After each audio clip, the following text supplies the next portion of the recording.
Sveiki!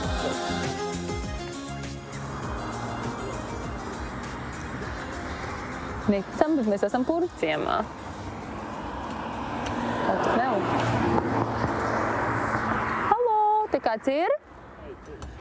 Domājiet, viņš man uzreiz nokodīs? Ui! Es biju gaidījusi, ka Purvciems būs viss tāds citādāks, bet jūsu mājai ir vienkārši wow! Cik gadi ir tai mājai? Nu, tā rēķinam 1800 kādā 90. gadā, jā. Nu, un te 6 mūsu ģimenes paudzes. Purvciemā 6 paudzēs nodzīvot. Jā, tie spilgtie bērnības iespaidi, te tā pļava, kur mēs no mājas te visi bērni gājām un daudzījāmies, kā saka. Tur vienīgā paaugus deglaviela, tad mājas strīpa tāda. Un tagad pēdējo 100 gadu laikā ļoti izmainījies. Tur jau viss izmainījās. Jo tā māja kontrastē ļoti jūsu māja ar to jauno apbūvi. Tā ir jā, viss sveša pasaule.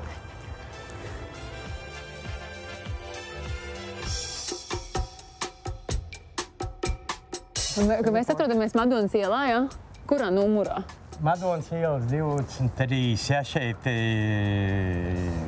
divas monolītās franču projekta dzelzbetona ēkas. Viena ir 19 stāvi, otrai 23.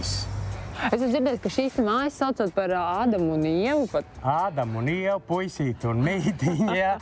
Puisītim tā augstākā māja, jā, tur tā kā pleci aiziet uz augšu, jā. Un mazākai mājai meitiņa it kā svārciņa, tā kā svārciņa.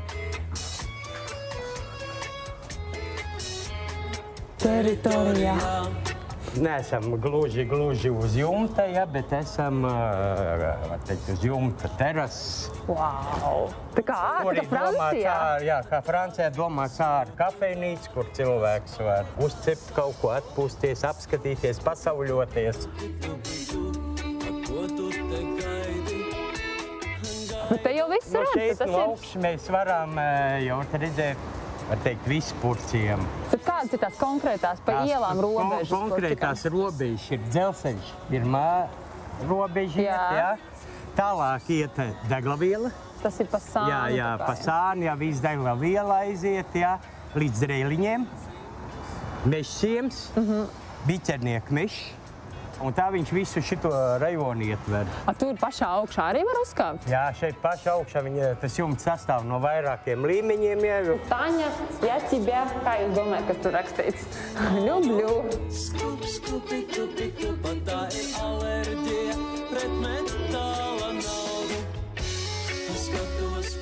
Man bišķi bailes jums tev kā tuvāk. Jā, lēnām.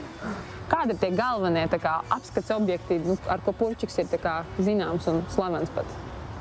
Purvciemā nekas tāds pārāk slavens nav. Tāda ir no PSRS laikam lielveikals Minska. Tad tālāk šitas Ķīnas mūrs, jā. Tālāk pāriet jau pie Stirnielas uz Kremļa sienu, jo savā laikā bija izvietots Brežņeva portrets uz galvsienu. Pa Kremļa sienu, jā, arī savukārt. Jā, Ir. Drausmīgi skaņa. Ir. Madonas ielā 23 var dabūt vīrusu stundu. Esam vientuļajām mājasēmniecēm.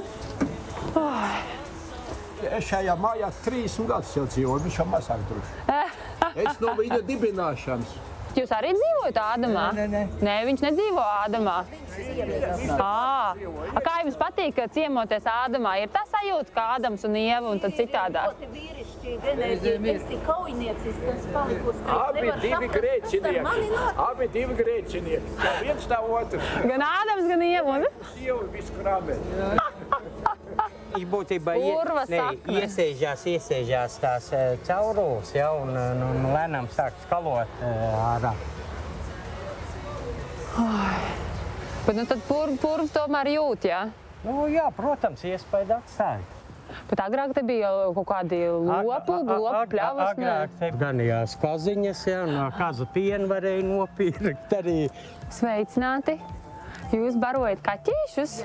Jā, un jūs tā regulāri viņus barojat? Nu, tā kā katru dienu, Kas ja? jums atļauj? Uj! Ar kādām tiesībām jūs man... Jūs bieži barojat viņus? Больше здесь все уважают. Почему? Потому что нету криз. Kas nav, žurku nav, jā? Да, Ага. потому что было очень много журку. Bija daudz žurkas, jā? Aha. Они выносили тут их, люди увидели, люди сказали нам... Un tu jūs viņiem tā kā sakat paldies pilnīgi, ka viņi tās žurkas ir apēduši, tagad jūs viņus barojat, jā? Да. Redziet, kā Uj, nosēdies. labdien! O, labi. Purciemā kā ieeja. Nosēdies arī te, jā? Jā, tas ir māja palikusi, ja celiņš aizgājis ir. Var dzirdēt. Pa šitās ir tā 602. sērītās. Pakš!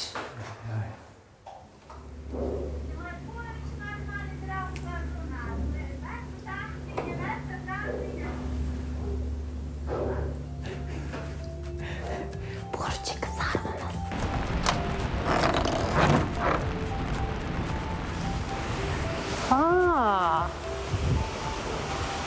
Un tāds ir visur, ja? Un tāds visur viņš aiziet pa visu mikrorajonu. Bet tagad sanāk, ka Purciems ir lielākais mikrorajons no visiem pārējiem iedzīvotājs pēciņā. Ir, jā.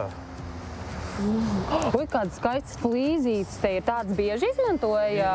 Jā, tas ir šitām flīzītēm, tie jau nāca gatavi paneļi. Wow, man likās, ka viņas ir pelēkas un neglīdz pastieties. Nē, nav nemaz tik drūmi. Puisi baltajā jaciņā!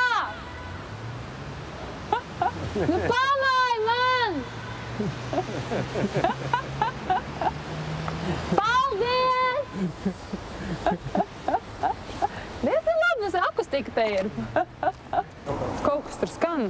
Kas tas ir? Ejam pakal pastīties, kas tur skan. Kaut kāda mūzika. Šitais skan.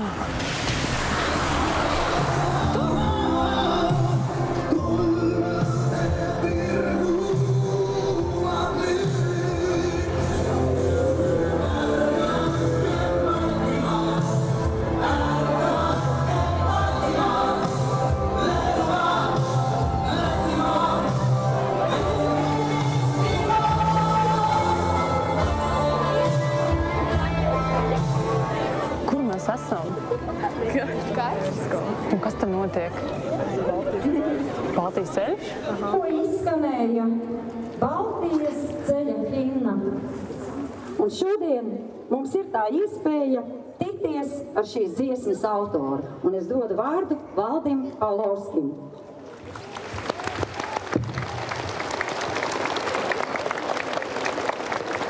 Labrīt, jaunieši! Toreiz tajā laikā tik viegli nebija. Jo, ja mēs svinējām Ziemassvētkus, tad logus vajadzēja aizklāt. Bērni zina, viņi ir dzirdējuši. Vecāki stāsta, kas ir Baltijas ceļš. Viņi saka, mēs piedalījāmies, viņi parāda kādu fotogrāfiju. Bet īstenībā to sajūtu, to jau nevar dzirdēt, to nevar izstāstīt vēstures stundā. To nevar nejūtot sajust, tāpēc tas ir jāizjūt. Un ir pagājuši 25 gadi, tas nozīmē, neviens no skolēniem tajā laikā nebija projektā, principā pat. Kāda tev ir tā sajūta, ja bērni tiešām saprot, kas ir tas stāsts par to Baltijas ceļu? Es domāju, ka nē. Noteikti ir tāda daļa, kas saprot, daļa nē, bet mēs nevaram gribēt vienā reizē, tagad visiem visu izstāstam, un tagad visi visu saprot, bet tā jau tas nenotiek. Es domāju, šādu tradīciju uzturēt arī vēl kādu citas atmiņas gadus. Janvārī mēs kurinam ugunskursu skolas pagalmā jau vairākus gadus. Uz barikādēm arī dzeloņdrātas skolā nav varbūt īpaši labi, bet tomēr... Bet kā ir ar to nacionālo vidi saglabāšanu tādā Purciemu vidē, kur tomēr, viņi ir tādi, kādi viņi ir? Es domāju, ka daudz ko, vidi veido skola, vidi veido ģimenes. Skatoties uz bērniem, uz pārējo, nav slikti, nevar teikt, agrāk tā, tagad, protams, ka ir savādāk, ir stipri citādāk, bet, labi bērni. Ir tāds, kam kaut kas krīt uz nerviem, ir tāds, kam ļoti patīk, bet vienalga viņiem nav, un tas jau ir. Tas jau ir daudz. Jā, tieši tā.